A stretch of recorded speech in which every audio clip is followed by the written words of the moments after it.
Quem é o que vence o mundo? Senão aquele que crê ser Jesus, o Filho de Deus. Deus seja louvado para todo sempre. E que nesse momento possamos crer que Ele está conosco, está em nós como igreja, e que possamos em Cristo Jesus sermos fiéis a Ele, pois Deus é bom e a tua misericórdia dura para todo sempre. Amém? Vou chamar o Flávio aqui. Depois a gente vê quanto que está. Que Deus continue te abençoando, irmão. Sei que a mensagem de hoje, como sempre, tem nos orientado, tem nos abençoado. Não vai ser diferente nessa manhã. Oremos, Senhor, continue falando com o teu servo. Que essa mensagem venha assim, Senhor Jesus Cristo, impactar o nosso coração. E que o teu evangelho, Senhor Jesus, venha florescer, ó Pai querido, não só em nossa boca, mas também em nossos ouvidos, nossos olhos. E que possamos sentir, Senhor, aquela tua presença, um cheiro suave, Senhor Jesus Cristo, nesta manhã. E que possamos poupar, Senhor Jesus Cristo, sim, ter tato, Pai querido, da tua presença, através da tua palavra. Use fortemente, poderosamente o teu servo hoje. Em nome de Jesus oramos. Amém. Deus seja louvado. Antes de começar, eu acho que a gente tem que agradecer a Deus, porque é nítida a presença de Deus nesse lugar, é real a presença de Deus. Obrigado, Senhor, porque o Senhor se faz presente na nossa congregação, o Senhor se faz presente no meio de pecadores e com a tua glória nos enche e nos abençoa. Estamos aqui mais um domingo para falar da palavra do Senhor. E uma palavra que muitas vezes eu li esse texto e eu não conseguia compreender a dimensão desse texto. Hoje estendo um pouquinho o texto, a pregação, mas vocês vão entender até o final. Eu queria dar uma palavra aqui antes, que é, muitas vezes hoje na nossa sociedade, nós valorizamos aquelas pessoas que estão na mídia, que estão em voga, estão nas redes sociais, que têm muitos likes, e nós olhamos para a pessoa muitas vezes por sua imagem, não olhamos mais pela pessoa, quem ela é. E sim, o que ela faz, o que ela tem feito, se agrada os nossos corações ou se não agrada. Essa é a visão de uma humanidade caída, deturpada, que começa a ver as pessoas não mais por quem elas são, mas pelo que elas fazem. E muitas vezes, se não na maioria das vezes, as pessoas se decepcionam, porque aqueles que estão do lado de lá são pessoas igual a nós, são pessoas que estão na mesma categoria de nós, são pessoas que são falhas, que erram, e que na maioria das vezes vão fazer algo que nos machuca, ou que muitas vezes nos colocam em situações desesperadoras, porque hoje, no mundo moderno, a identidade de uma pessoa tem sido relacionada ao que ela faz e não ao que ela é. Mas esse texto hoje vai nos mostrar algo diferente.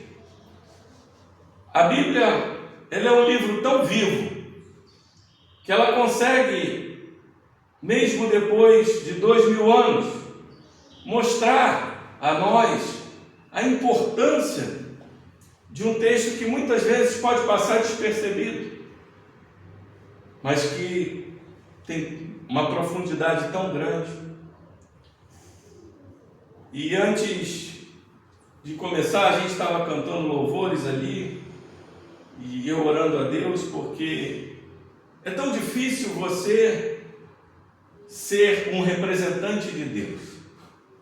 É tão difícil você pegar uma declaração tão forte na Bíblia e representar em palavras. Não quero dizer que eu não fico feliz de estar aqui. Contrariamente, é o lugar onde eu fico mais feliz. É quando estou representando Deus. É quando estou falando em seu nome. Eu tenho uma alegria tão grande de estar aqui, como se o melhor jogador do mundo estivesse fazendo o seu gol mais bonito. Porque isso aqui parece que é o meu lugar. Mas muitas vezes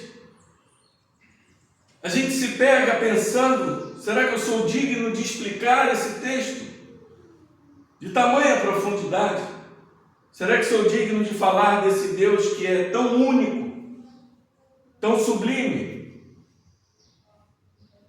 Vamos tentar, pela misericórdia de Deus, podermos ser abençoados por sua graça e pelo seu amor. O texto que eu quero falar hoje com vocês está em Marcos capítulo 8, continuando o nosso Evangelho de Marcos, pregando em sequência. Hoje nós vamos pregar dos versos 22 a 33. E assim diz a palavra do Senhor. Então, chegaram a Betsaida e lhe trouxeram um cego, rogando-lhe que o tocasse. Jesus, tomando o cego pela mão, levou-o para fora da aldeia.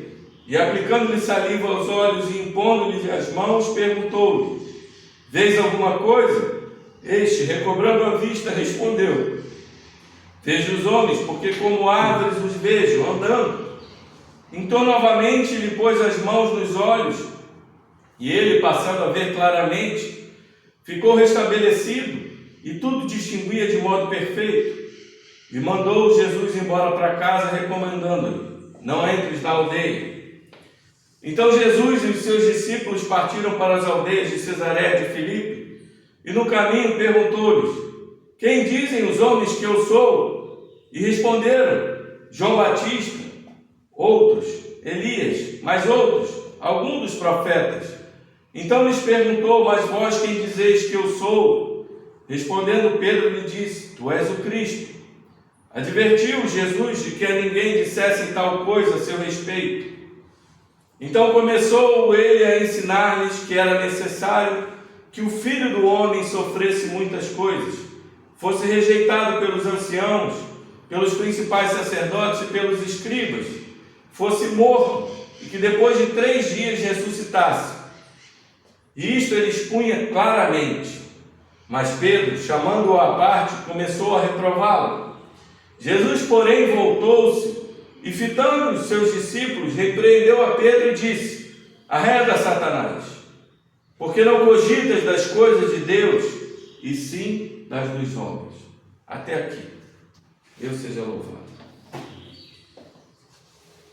Ao iniciar esse texto, eu quero lembrar a vocês que nós estamos ainda naqueles episódios de fracasso, fé e fracasso.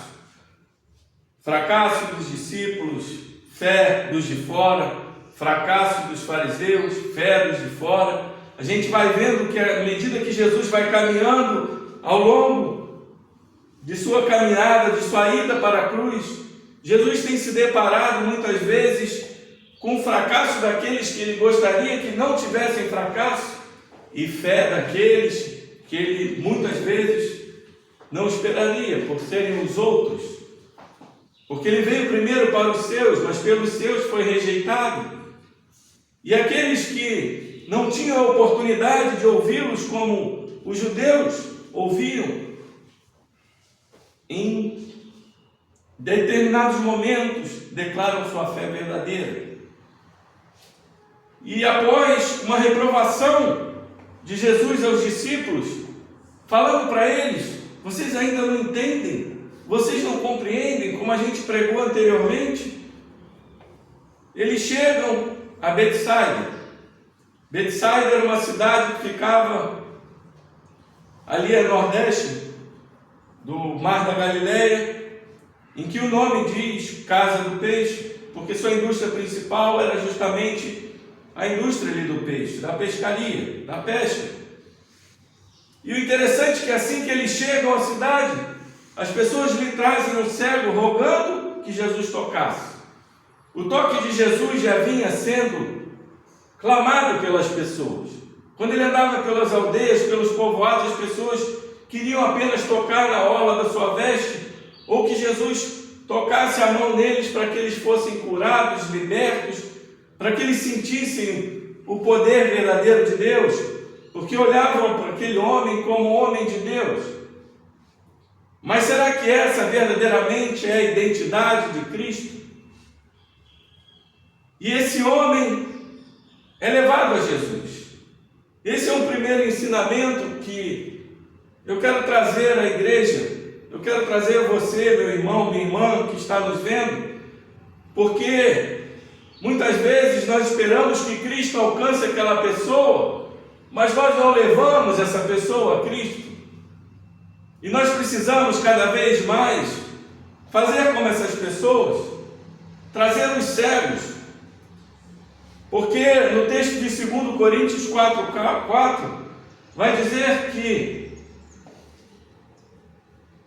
o príncipe desse mundo, aquele que rege esse mundo, ele tem cegado o entendimento dos incrédulos.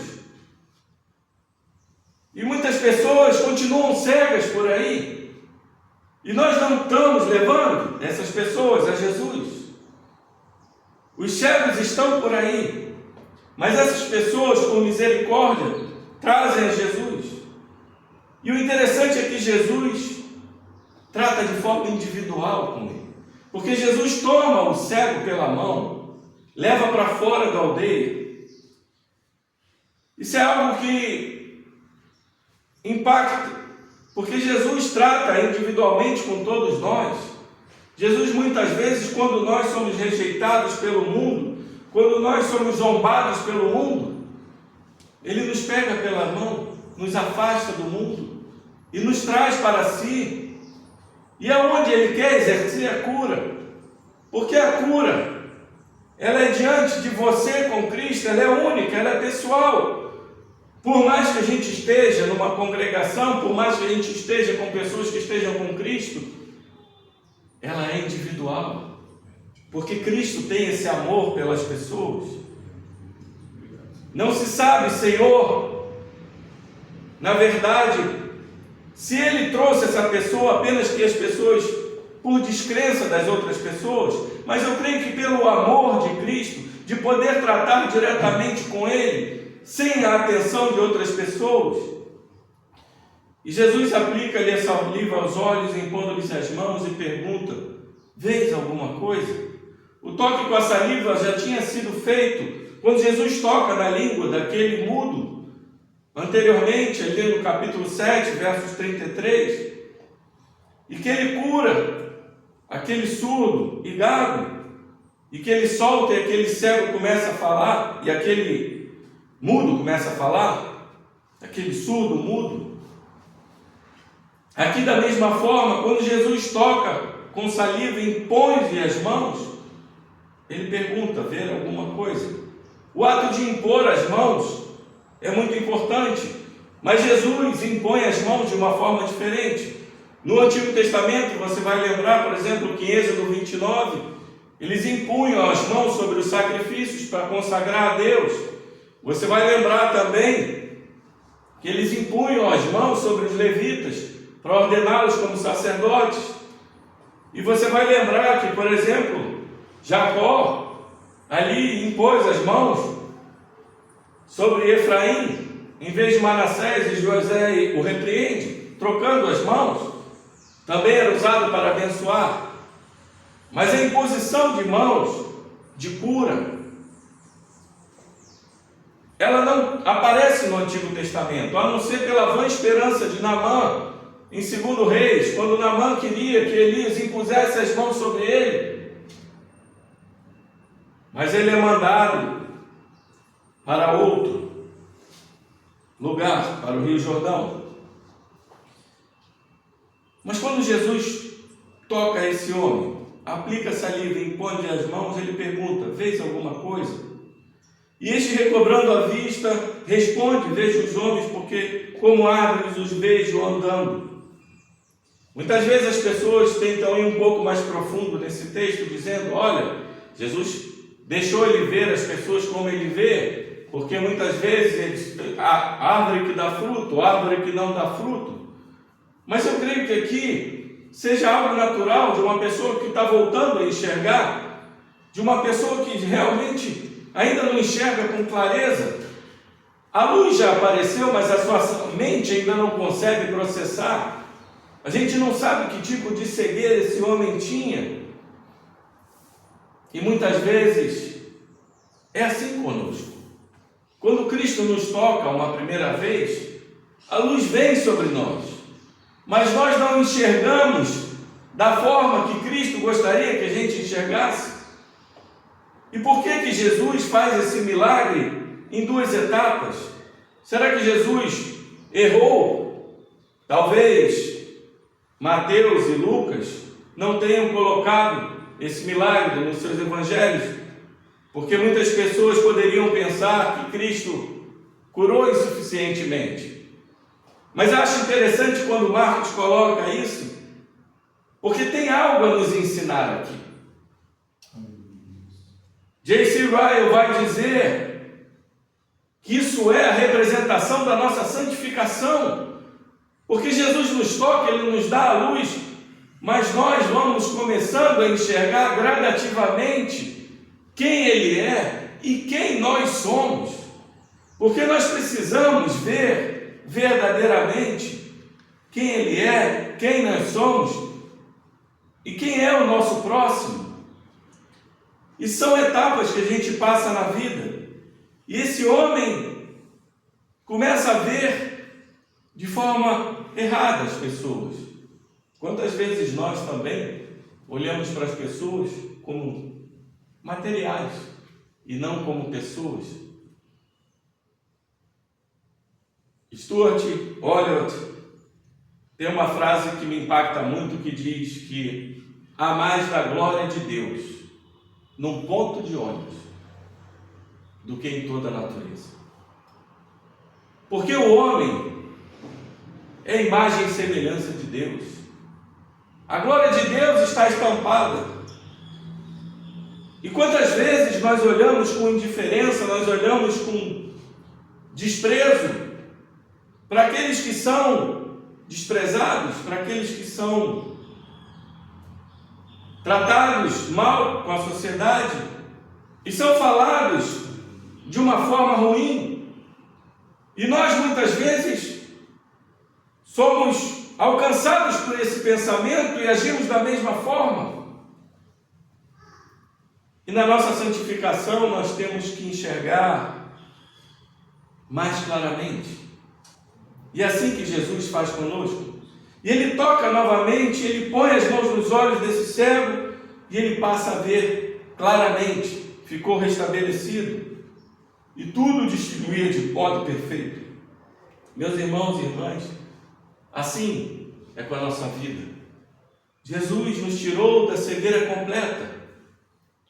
E hoje, assim como diz o apóstolo Paulo em 1 Coríntios 13:2, nós vemos ainda como um espelho, uma imagem embaçada.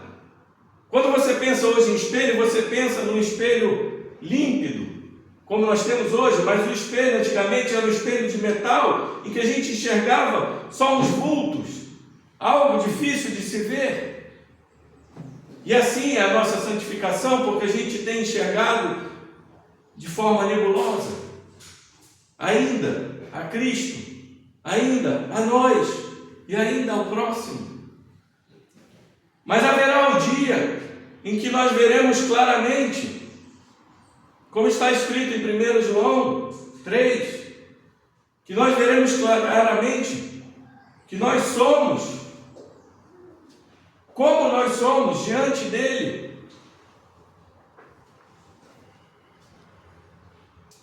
E Jesus manda esse homem para casa. Não entres na aldeia. Talvez mais um pedido de que não fosse interpretado a sua messianidade como mais um mago que faz curas, como mais um homem que faz as coisas apenas para o louvor da sua glória. E o texto continua dizendo: então Jesus e seus discípulos partiram para as aldeias de Cesareia de Filipe, e no caminho perguntou-lhes: quem dizem que os homens que sou eu? Meus irmãos, aqui é praticamente a metade do Evangelho, mas é a parte mais importante, em que naquele primeira sessão do Evangelho, esses 8 capítulos que nós vemos, ele vem tratando da identidade de Jesus. E agora, é como se fosse uma virada, em que Jesus vai mostrar para que ele veio, o seu ofício, quem verdadeiramente ele é. Ele vinha fazendo milagres, curas, libertações, tratando com as autoridades, tratando com pessoas, mostrando através da sua autoridade divina quem ele era.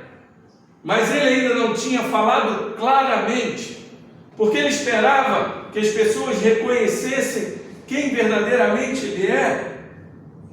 Mas até esse momento, apenas Deus Pai no batismo e apenas os demônios declararam que Jesus era o Messias. Nenhum ser humano tinha dito que ele era o Messias, que ele era o Cristo. E no caminho, Jesus pergunta: quem dizem os homens que sou eu? É muito fácil, depois de você saber ler uma Bíblia, um pastor te dizer quem é Cristo. Mas você no caminho, junto com ele, porque quando a prova da fé está lá é fácil, mas quando nós temos que caminhar para entender, é muito mais difícil. Por isso que eu digo que, meus irmãos e minhas irmãs, não há como, se Cristo não nos chamar, se Deus não tocar o nosso coração e abrir para essa luz, tirar da cegueira completa, é impossível enxergar a Deus como Ele é. Porque no caminho, no nosso caminho de santificação, ainda nós não vemos claramente quem nós somos e quem Deus é, e quem são os nossos próximos. Um dia veremos claramente diante de Deus. Mas essa pergunta é algo tão profundo. Quem dizem os homens que sou eu? Por que eu digo que é algo tão profundo? Porque hoje nós vivemos numa era moderna de que nós ouvimos tantas coisas, como aqui os discípulos foram dizer. Uns dizem João Batista, outros Elias, mas outros, alguns dos profetas. Mas ninguém conseguia enxergar ele como o Filho de Deus, o Filho do homem, como aquele que veio para salvar pecadores, aquele que perdoa pecados. Não é diferente de hoje. Não é diferente de hoje que uns vão dizer: Jesus é um espírito evoluído. Jesus é o maior dos mestres. Jesus foi o maior comunicador. Jesus foi o maior nisso, naquilo. Mas as pessoas ainda não entendem quem Cristo é. Existe uma crise moderna de entender quem verdadeiramente é. E as nossas vidas E os nossos destinos estão traçados nessa pergunta: quem dizem os homens que sou eu? É algo tão profundo que Jesus pega leve um pouco com eles. Porque ele primeiro pergunta quem o povo diz que eu sou. Mas depois ele fala: mas vós, quem dizeis que eu sou? Ele primeiro coloca os discípulos naquela situação de dizer: o que eles estão falando de mim? Mas depois ele olha diretamente para eles e diz: a visão deles pode estar errada, mas e vocês?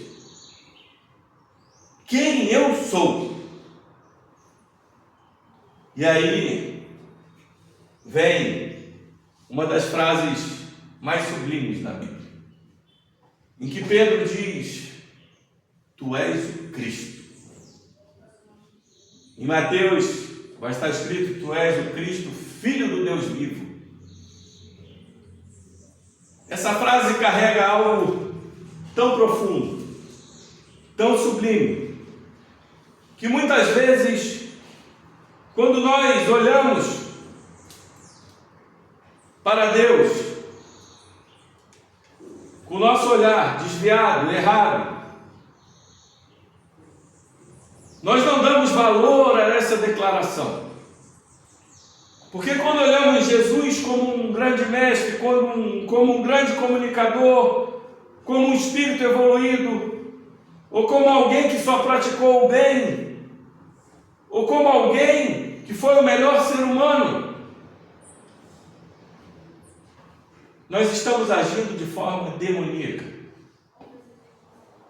Tão demoníaca que a doutrina mais atacada em toda a história do cristianismo é a cristologia.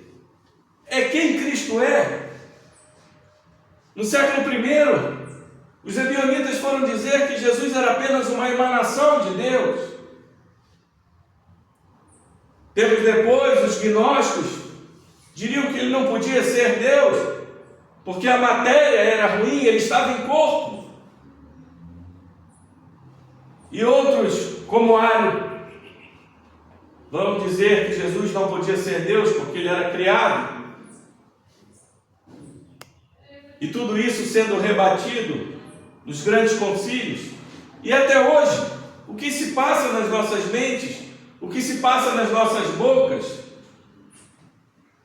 nós falamos coisas sobre Cristo que não remetem a verdadeiramente quem Ele é. A profundidade de tu és o Cristo. A nossa vida depende disso.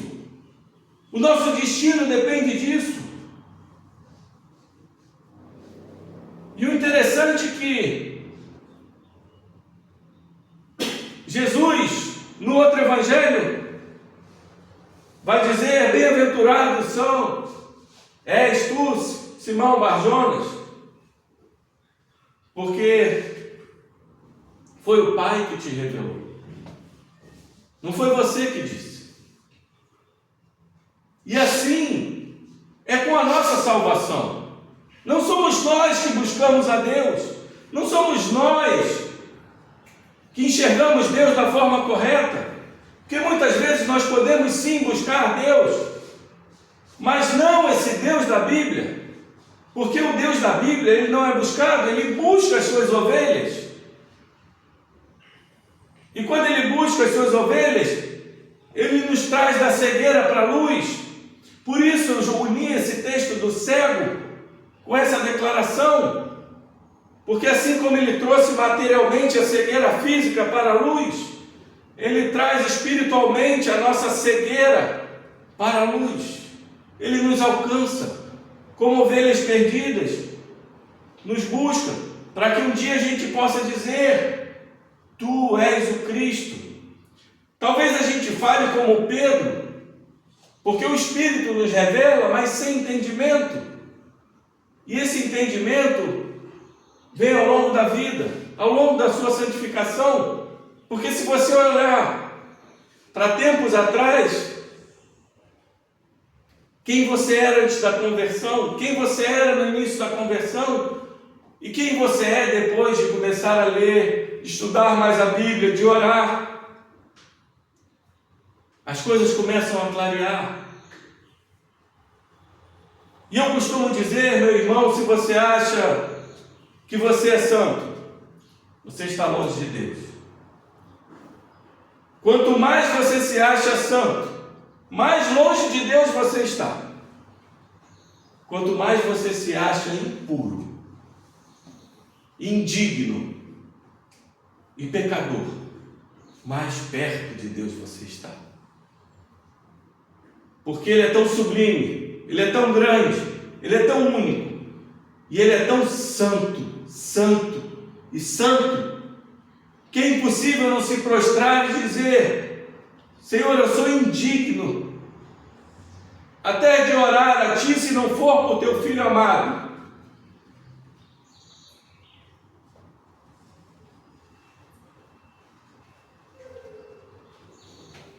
E é tão poderoso, tão poderosa essa declaração, que às vezes a gente não consegue entender o que Pedro falou aqui. Mas assim como nós, Pedro é um homem, Pedro é falho. E o texto continua dizendo que advertiu Jesus de que ninguém dissesse tal coisa a seu respeito, porque Jesus queria ser reconhecido em sua plenitude. Jesus queria ser reconhecido com a obra da cruz consumada. Então ele começou a ensinar-lhes que era necessário o Filho do Homem sofresse muitas coisas, fosse rejeitado pelos anciãos, pelos principais sacerdotes, pelos escribas, fosse morto e que depois de 3 dias ressuscitasse. Meus irmãos, numa era de modernidade, se tem uma frase que eu quero que você guarde para você, que muitas vezes, como eu já ouvi falar, que aqueles homens malditos, os judeus, mataram a Jesus. Pessoas sem entendimento da obra da cruz, pessoas sem entendimento do propósito de Deus, pessoas sem entendimento quem Ele é e o que Ele veio fazer. Essa palavra era necessário. Ela é tão profunda que Apocalipse vai dizer que o Cordeiro foi morto antes da fundação do mundo. Antes da fundação do mundo, Cristo estava morto por nós. O amor de Cristo é eterno. O amor por vocês, esteja em Cristo ou não, é eterno. Ele nos amou antes que o mundo fosse criado. A salvação, ela é precursora da criação. Ela acontece antes da criação, porque no coração de Deus nós já estávamos salvos. Isso é algo tão sublime, isso é algo tão lindo, que não há como falar disso sem o coração acelerar, sem seus olhos encher de lágrima, porque era necessário que o Filho do Homem sofresse muitas coisas. Como a gente reagiria com essa frase, assim como Pedro reagiu? Você está andando com aquele homem que alegra o seu coração, que está ao seu lado, que faz todas as coisas para o bem de todos e para o seu bem, e de repente ele diz para você: era necessário que eu sofresse, eu fosse rejeitado, eu fosse morto e depois de 3 dias eu ressuscitasse. Se Cristo falasse hoje para você: eu vou me ausentar de sua vida, como você reagiria? Não critique Pedro, porque nós reagiríamos da mesma forma? Pelo egocentrismo de nossos corações, pela idolatria que nós fazemos de nós mesmos, que nós queremos sempre estar bem sem olhar o bem do próximo, nós diríamos para nós: eu não quero que esse homem vá porque eu me sinto bem com ele. Mas não é isso que Cristo quer de nós. O que Cristo quer de nós é que a gente entenda que era necessário. E por que eu digo que essa palavra é importante, era necessário? Porque hoje se prega aí em igrejas um Cristo que parece mais um garçom do que Deus. Porque eu vou para a igreja para pedir o que eu quero, para Ele me servir. Acho que muitas pessoas entenderam aquele texto de Marcos 10:45 errado.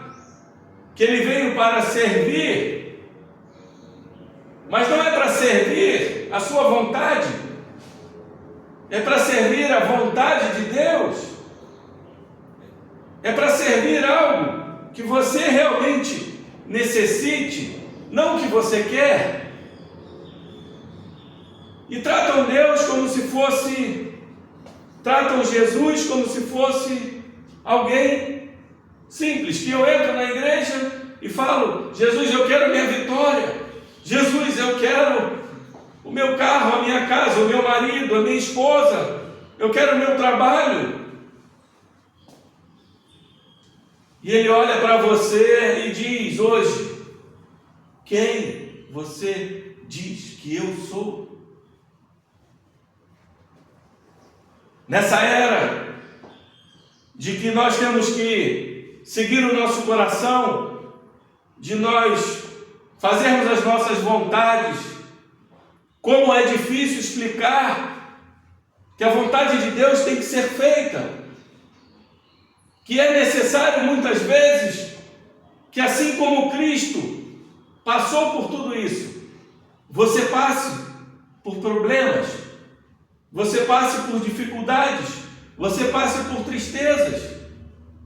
Se olharmos para o texto de Hebreus 11, de 29 a 39, nós veremos dois tipos de cristãos: aqueles que atravessaram o mar, aqueles que derrubaram muralhas, aqueles que venceram, e também aqueles que foram cerrados ao meio, que foram torturados, que foram jogados às bocas dos leões. Mas o texto termina dizendo que o mundo não era digno desses, porque verdadeiramente sabiam quem Cristo era, porque verdadeiramente podiam dizer: tu és o Cristo, Filho do Deus vivo.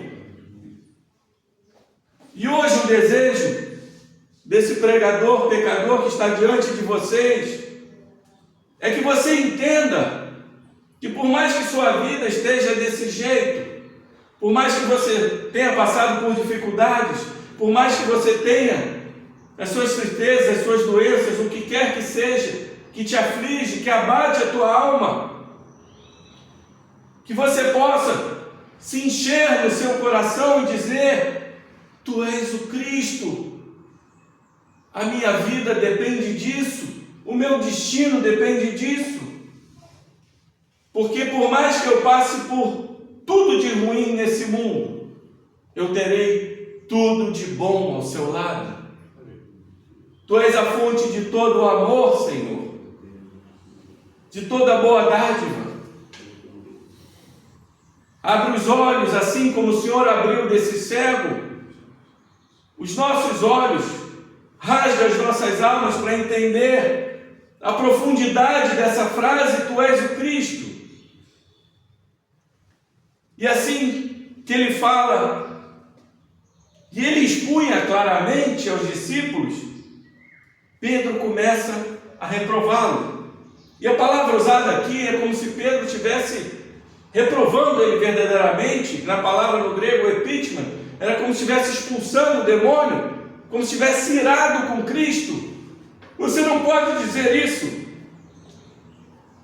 Talvez o orgulho tenha tomado o coração de Pedro, quando ele diz: bem-aventurado és Simão Barjonas. E o orgulho tomando conta, Satanás vê o terreno fértil para ele agir e usa como instrumento. Esse é um ponto que eu quero tocar com vocês, que muitas vezes, irmãos, irmãs, nós somos usados por Deus, mas algumas vezes nós podemos ser instrumentos de Satanás. Acautelemos, vigiemos, porque o mundo espiritual não é um mundo de brincadeira. Muitas vezes o orgulho, muitas vezes a forma que agimos diante do próximo e diante de Deus pode fazer com que a gente seja instrumento de Satanás. E o instrumento de Satanás, que foi Pedro, reprimiu o Senhor. Porém, Jesus voltou-se e olhou nos olhos de todos os discípulos e repreendeu com veemência a Pedro. E essa repreensão dele foi muito mais forte do que a repreensão do texto anterior, em que ele dizia: vocês ainda não compreendem, vocês ainda não enxergam. Agora, essa repreensão foi uma repreensão forte, como se fosse uma expulsão de demônio. Por quê? Porque, meus irmãos e irmãs, a meia-verdade, ela é muito mais crível do que um erro. Lá atrás eles poderiam ter errado, não sabendo quem Cristo é. Mas a meia-verdade é que, apesar de Pedro declarar que ele era o Cristo, quem ele é? Pedro ainda não sabia por que ele veio. E quando você atrapalha o caminho da cruz, essa meia-verdade, por mais que você diga Jesus, Jesus, isso é um recado para aqueles que pregam Jesus que não é o Jesus da cruz. Isso é um recado para aquelas igrejas e para aqueles profetas que muitas vezes estão aí pregando Jesus do oba-oba, o Jesus da prosperidade, o Jesus das suas vontades, o Jesus dos seus corações e não o Jesus da Bíblia, aquele que nasceu, viveu e morreu para que você fosse salvo, aquele que é puramente Deus e puramente homem, e que veio para morrer por você. Ele olha hoje nos olhos desses pregadores, dessas igrejas e diz: arreda-te, Satanás, porque essa verdade, esse caminho da cruz, ele é tão sublime, ele é tão único, que nada pode atrapalhar. E assim como ele repreendeu Pedro do seu caminho de ir para a cruz, de fazer a vontade de Deus, de salvar as pessoas, assim como nós somos salvos, ele diz hoje para aqueles que pregam um Cristo que não é o Cristo da salvação, porque esse é o Cristo. Essa palavra carrega um peso tão grande. Quando nós dizemos tu és o Cristo, nós estamos dizendo tu és o meu Salvador, tu és o único, tu és sublime. Jesus não está na categoria de mestre, Jesus não está na categoria de homens, Jesus não está na categoria de um espírito evoluído. Jesus é o outro, ele está fora do tempo, ele está fora do espaço. Jesus é Deus, tu és o Cristo. Mas eu quero, indo para terminar, mostrar para vocês como Jesus trata com Pedro. Porque assim que ele fala arreda de Satanás, ele está falando para Pedro: você foi instrumento de Satanás nesse momento. Ele não está dizendo que Pedro é endemoniado, mas ele está dizendo: você foi usado. Quantas vezes, meus irmãos, nessa caminhada que a gente tem na igreja, a gente viu coisas que entristeceram o nosso coração. Muitas vezes Você pode ser ferido por um homem de Deus, por uma mulher de Deus, que muitas vezes profere uma palavra que te magoa, que muitas vezes pode falar algo que veio realmente de Satanás. Assim como eu falei que Pedro foi usado, nós podemos ser usados. Em momentos podemos ser instrumentos de Deus, em outros momentos podemos ser instrumentos de Satanás. E a gente tem que ter essa consciência, essa cautela, de poder entender isso. Mas olha que interessante, porque Jesus olha para Pedro e fala: por que não cogitas das coisas de Deus e sim das dos homens? Jesus está dizendo para ele: para de ser humanista. E não humanista no bom sentido, mas humanista no sentido deletério, de que você prefere as coisas do mundo, assim como Satanás não prefere as coisas de Deus. E muitas vezes hoje as pessoas têm preferido as coisas do mundo e não as coisas de Deus. Colossenses vai dizer: fixe nas coisas do alto e não nas coisas terrenas, porque nós estamos buscando as coisas que são terrenas e não estamos fitando nossos olhos em Deus, e não nos céus e não no alto. Mas assim que Jesus repreende Pedro,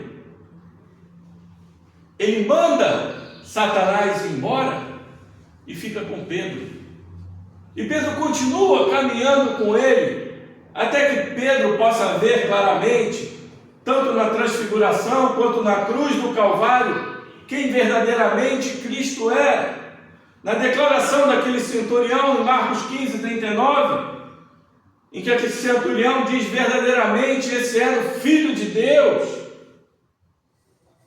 Jesus não manda Pedro embora.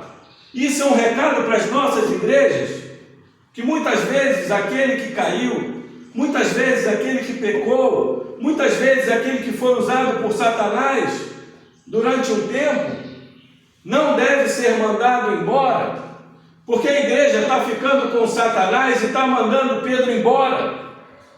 E Jesus ficou com Pedro e mandou Satanás embora. Igreja é lugar de pessoas doentes, igreja é lugar de pessoas que precisam ser curadas, tratadas, discipuladas e amadas. Que nossos corações se encham dessa misericórdia e que entendamos a graça de Deus para amar essas pessoas que caem e não expulsá-las da igreja. Muitas vezes aquela pessoa está destruída, com a alma abatida, e ela é colocada para fora sem o devido amor cristão. E aqui está um grande ensinamento: nós somos falhos, nós erramos, assim como Pedro errou, eu erro, você erra. E eu quero um dia que a pessoa olhe para mim com o olhar de Cristo e diga: arreda-te, Satanás, meu irmão, você está sendo usado por Satanás, mas vem comigo. E eu quero que você faça isso com seu irmão, com a sua irmã, e muitas vezes com aquela pessoa que está lá fora. Não criticar, mas amar, porque Ele é o Cristo. Para terminar, o peso dessa declaração, o peso disso tudo que está nesse texto. Nós que estamos em Cristo éramos cegos, e hoje vemos como um espelho, ainda como árvores, como esse homem, os nossos corações, porque se a gente enxergasse verdadeiramente quem nós somos, a nossa misericórdia seria muito maior com o próximo e com o mundo. Se a gente enxergasse verdadeiramente quem Deus é, nós saberíamos o quanto nós somos pecadores, o quanto nós somos impuros, assim como Isaías, em Isaías 6, declarou: homem de lábios impuros no meio de um povo impuro. Isaías vinha nos 5 primeiros capítulos falando: ai de fulano, ai de ciclano, ai dele, ai dela. E ele fala: ai de mim. Mas por quê? Ele teve um encontro com Deus, ele teve um encontro com aquele que ele pode dizer: tu és o Cristo, tu és o Deus vivo, Tu és aquele que veio para me salvar porque eu sou impuro. E que você possa estar na igreja hoje, entrar na igreja, ou onde você estiver, e dizer: Senhor, me perdoa, porque a minha visão é nebulosa, mas Tu és o Cristo que veio para me salvar.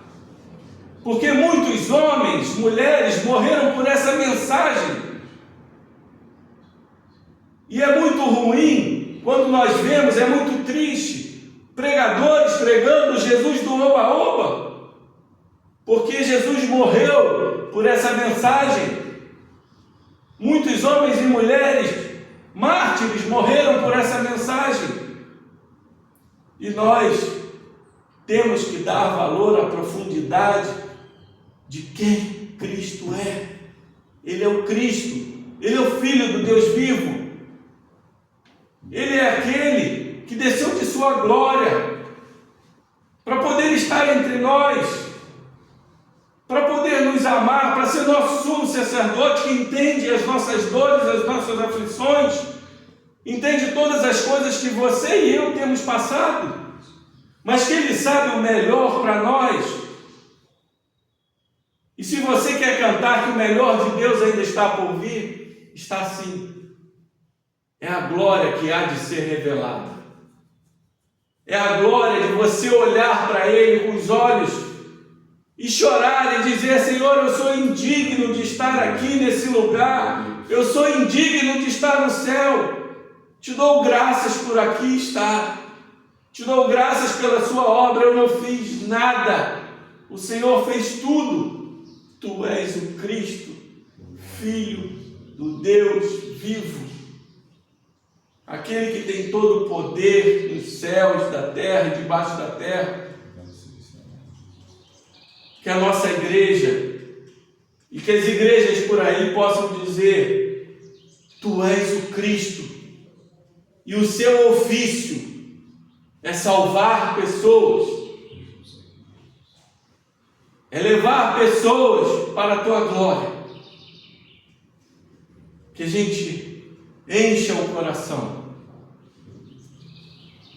dessa declaração e saiba que somente assim nós seremos homens e mulheres verdadeiramente cheios de Deus, para a honra e glória do nosso único e sublime Senhor Jesus Cristo. Amém e amém. Pai Santo, graças te damos, porque depois de uma pregação, depois de um culto em que teu nome é exaltado e adorado, nós podemos enxergar o quão sublime, o quão único, o quão outro o Senhor é. O Senhor não está na categoria de nenhum humano, de nenhum anjo. O Senhor é Deus. É o Deus verdadeiro, é o Deus único. É aquele Deus em que nós podemos confiar as nossas vidas e os nossos destinos. Por mais que passemos por dificuldades, por tristezas, por aflições, porque o Senhor falou para nós que no mundo passaríamos por aflições, que a gente passaria por isso, mas que o Senhor estaria ao nosso lado até a consumação de todas as coisas.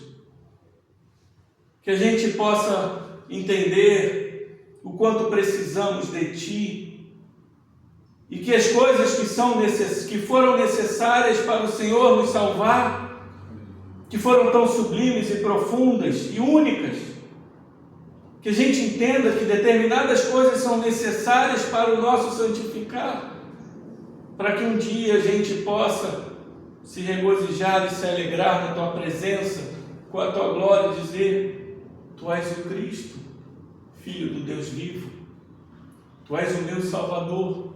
Sem o Senhor eu não poderia fazer nada. Enche os nossos corações, faça com que essa semana essa frase permeie os nossos corações, mentes, o nosso ser por completo, e que entendamos, Senhor, que Tu és aquele Messias esperado, não o Messias que veio para nos dar as coisas que nós queremos, mas para nos dar a coisa mais importante da criação, que é a nossa salvação, que é poder estar com aquele que criou todas as coisas, que é sublime, que é único, que é outro. E que um dia o Senhor possa olhar nos nossos olhos e dizer: vinde bendito, diz meu Pai, vinde receber o que preparei para vós desde antes da fundação do mundo, e receber esse olhar de amor, esse abraço de amor, e sentar contigo à mesa, para a honra e glória do único Deus. Seja louvado, seja adorado. Muito obrigado, Senhor. Muito obrigado, porque Tu és o Cristo, Filho do Deus vivo. Amém e amém. Louvemos ao Senhor, louvemos ao Senhor, adoremos no Seu santo monte, nosso amado Pai, Seu nome é santo. Louvemos ao Senhor, louvemos ao Senhor, louvemos ao Senhor, adoremos no Seu santo monte, nosso amado Pai, Seu nome é santo. Vamos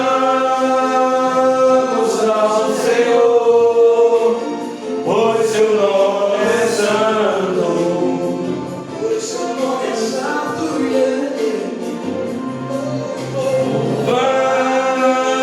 Vamos ao Senhor, pois Seu nome é santo.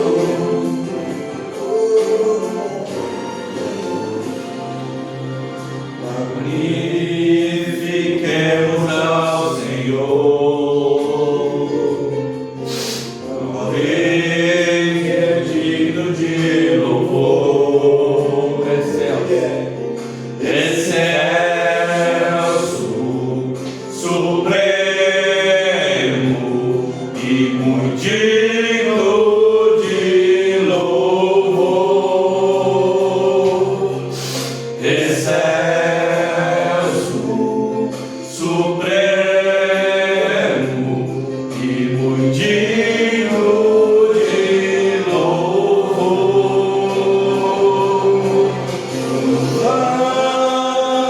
Vamos ao Senhor, pois Seu nome é santo, pois Seu nome é santo. Louvamos ao Senhor, pois Seu nome é santo.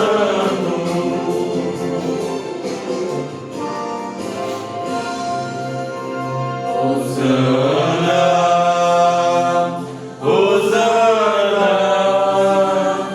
Hosana ao nosso Rei. Hosana, Tu és o nosso Rei, Senhor. Aleluia. Hosana ao nosso Rei. Cristo é a nossa vida, o motivo do louvor em nosso coração. Mas morreu a nossa morte para vivermos Sua vida, nos trouxe grande salvação.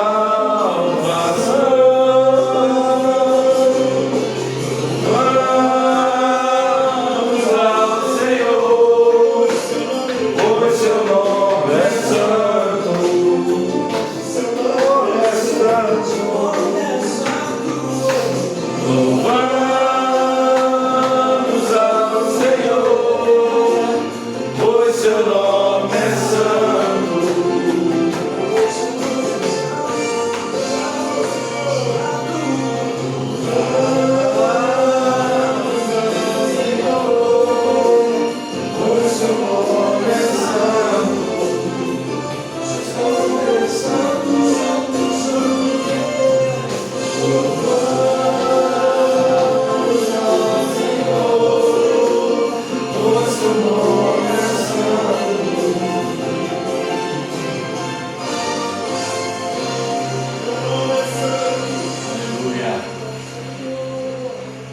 louvado.